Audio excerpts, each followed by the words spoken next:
Hello today. Hello, hello, hello. Today we're gonna cover this match. Oh boy, this match was it was a lot. It was a lot. The blood toll here is impressive. Just how much blood was spilled, but we'll get to that part. It's a fun match. Oh boy, I know I'm repeating myself, but it was interesting. Alrighty. So start off with I got we're gonna start with my opponent. So Tarva here, Tarva. How you pronounce his name? This guy has more of a overall well balanced comp, but is not in following with the meta. But we don't talk about that. But yeah, we have all of yeah. He has backline, his main line, his guns, his skirmish line, and his hussars. That is kind of his army makeup, and that's really all I gotta say about it. Over here, I got my army, and I got my main line, I got my cav line, I got my guns, which are going to create a line, and then I have my skirmish line, which is substantially reduced. I'll explain why uh, now. And to move on, I have grenadiers over here and the two flanking columns, and the whole plan here was to take this forest and then pincer. I was gonna do a pincer, which was gonna be a fun thing to try to pull off. That's pretty much the deployment phase. Not much to say about it. It's just kind of pretty chill, and yeah, this is gonna get pretty fun later. So pushing the screening line up, taking these two stars that I need to take. He's moving this back into here, and overall, you see my plan coming to fruition. At this point, I'm beginning to stage this attack, which is going to be launched up here, and then I'm beginning to stage this assault. Now, if we pull the fog up real quick, for him, for me actually. Uh, yeah, team one. At this point, I saw Gren, and okay, so I'm okay. So the reason I pull myself back is because I'm pretty scared that this is a Gren stack. I was really thinking that he has like 35 Grenadiers here, some crazy fucking number just right here. And that's a really that could be a big issue. So I'm like, well, I may as well pull back and go where I know that he has probably less infantry. Although this is just me following my intuition. There was no confirmation. There could have been a death stack behind this or this, but I figured I'd go for two mutually supporting attacks. So if there was a bunch of reserves, at least he was forced to split them down two different vectors. Since I knew a good chunk of his army was over here, that was more or less my thinking. Is why I pulled back. And that attack comes to fruition, but that'll come later. Okay, the mutually supporting attack. I wanted to cover this real quick before I continue, because this is an idea that will help a lot of you younger players figure this out. So generally, the idea, this is a super idea to like grip onto. I just wanted to cover this here. I wanted to cover a very particular kind of mutually supporting attack. That is something that's harder to notice. But let's cover the first part, the basics. So you got an enemy line right here. You want to break through. You know the enemy has a reserve in its rear somewhere. It has a reserve. Here's the issue with just doing one attack. You attack here with all your forces. They chuck a reserve here. Now, this is granted, you have a superior force concentration, but even then, this reserve is still going to be an issue and slow your attack down. So you want to try to split that reserve in half. So, with the same force concentration, you launch these attacks on mutually supporting lines. So optimally, you want these two assaults to be literally on the same line, and this then forces the enemy to split their reserve. This makes it easier for you to get through their line. Overall, now the reason why it's like, oh well, what happens if like whatever, like isn't this just the same thing? Like if you commit them all or other way. Well, this is another reason why you want to do this is because this also lets you abuse the initiative more.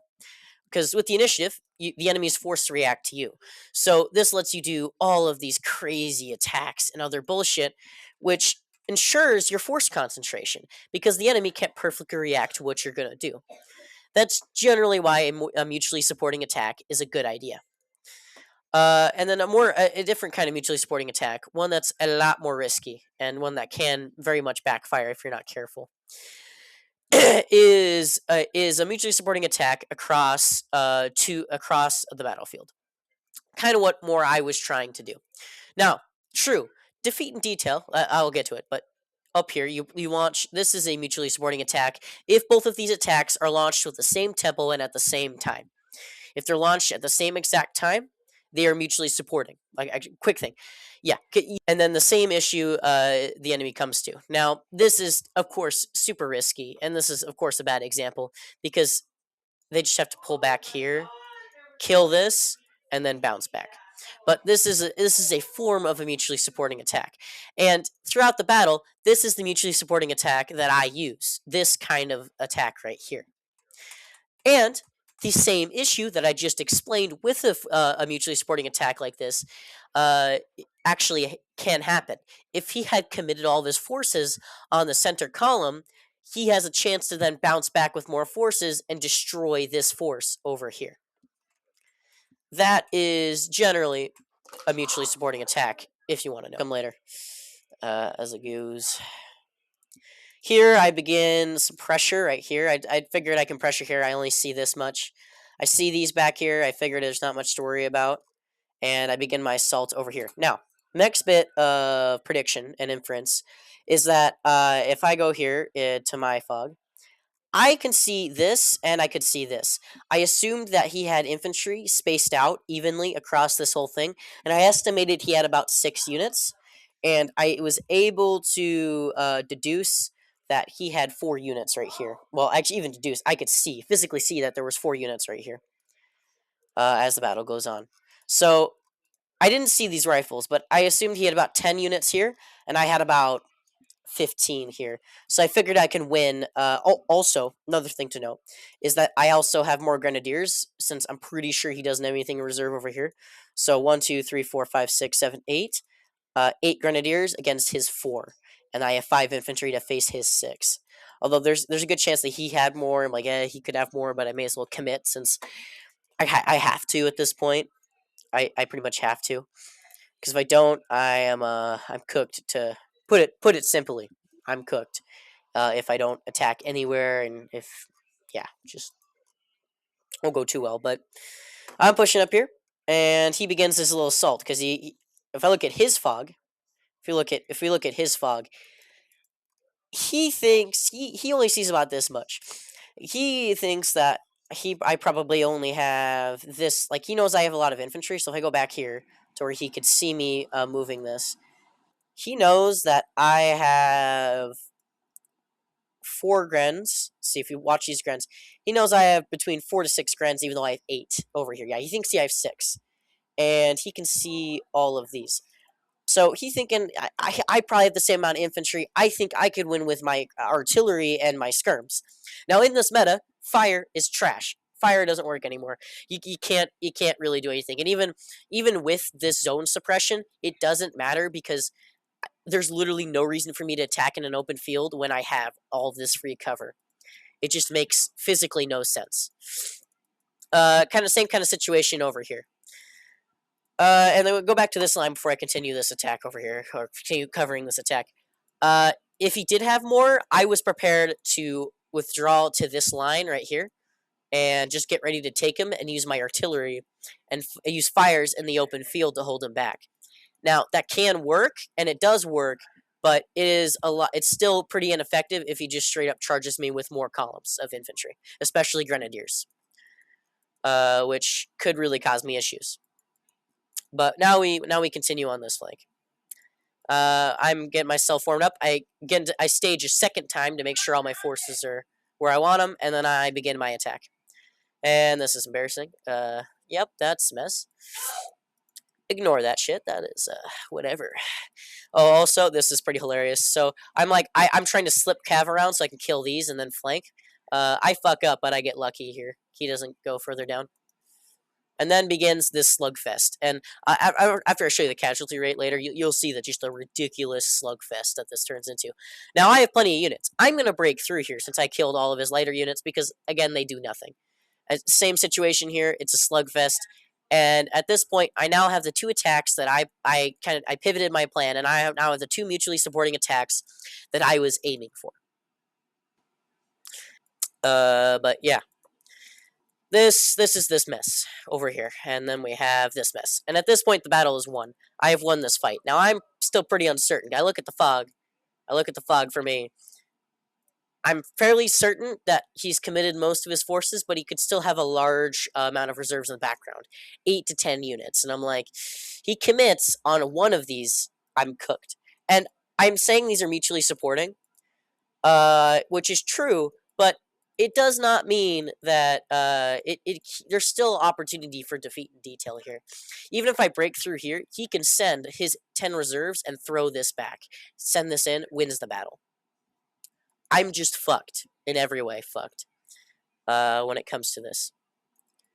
But he didn't end up doing that because that was his chance to win. At this point, this is the pivotal moment for him. These are not mutually supporting. I am gonna cover. I already covered a bit. Like, oh, mutually supporting attacks. Like, these are somewhat mutually supporting. That's not wrong, but these aren't mutually supporting enough, and he still is open for defeat in detail. Now, I'm still pretty sure he's lost because I have all of these to face him and this, and even if he sends these units down here, I think I can still win over here. But this is probably one, but that was his best decision to do, is just to focus on the center assault and try to throw it back. Because this wing has already done so. So he should have just begun falling back everything he could after seeing my nuclear superiority. Not to mention that even with this zone cover, this fire suppression he had here, trying to shoot at all of these, it only knocked about 10% of my org off of each of the units that went past this corridor. And even then, he's focusing on that. Yeah, you see this? Only 10% of my org was knocked off every time I went there. And then I'm moving this assault into place, and now I got my nice dual assault getting up there. But yeah, that's pretty much the rest of the battle from there. And the rest of it is just micro, and column micro is hell on earth, but, you know, I break through, I get over here, I successfully break this. He decided to split his reserves, trying to deal with multiple threats at the same time when he really just has to focus on one if he wants to win. And even then, he's probably still cooked. This was fun. Militia are shit. Look at that. I killed a Hussar. Like, that's sad, but overall, that was the battle. That's really the battle. And then I break through with these two mutually supporting assaults, and I win. Well, he tries a little bit of a cav cheese back here, which fails because I saw this unit come from a mile away, and he dies. Come bad there, and you can see that throughout the fight. But the thing I wanted to cover now, other than I got a lot of elo, yay, but the closeness in casualties, even if I won, just the blood toll of these assaults is immense. It is beyond immense. Like, I took 10,000 casualties, he took 11,000 casualties. That is a 1-to-1 trading ratio, even with two attacks. This attack had 3-to-1, even with an attack that had 3-to-1 combat power advantage here, and 2-to-1 combat power advantage here. They're still trading mostly one-on-one. That is brutal. Now, this meta Leo is actually working on fixing this issue. Just not the casualty issue, but how melee is just so retardedly overpowered. It is ridiculously overpowered. Like, oh my god, in every way it is overpowered. But that's pretty much it. That's the battle. So y'all have a good day. I just wanted to cover this real quick because I thought it was an interesting fight, and kind of covered more or less what the meta is too, which is just Gren spam column melee. So, y'all have a good day.